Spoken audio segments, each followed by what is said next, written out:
વડાપ્રધાન નરેન્દ્ર મોદી મુંબઈમાં નૌકાદળના 3 યુદ્ધ જહાજો આઈએનએસ સુરત, આઈએનએસ નીલગિરી અને આઈએનએસ વાક્ષીર દેશને સમર્પિત કરવા માટે નેવી ડોકયાર્ડ પહોંચ્યા હતા।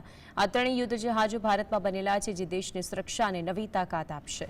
આ 3માંથી એક જહાજનું નામ આઈએનએસ સુરત અપાતા સુરતવાસીઓ માટે આજનો દિવસ ગૌરવદિન બની ગયો હતો।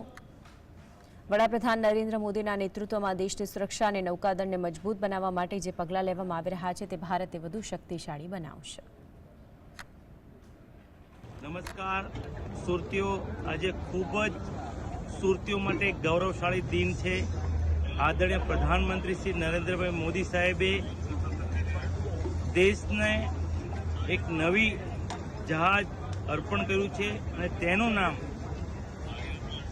આઈએનએસ સુરત આપવામાં આવ્યું છે। એટલે આપણે સુરતીઓ માટે ખૂબ જ આજે ગૌરવ દિન છે। આદરણીય પ્રધાનમંત્રી શ્રી એક સાથે 3 શિપ દેશની નેવીને અર્પણ કર્યા છે।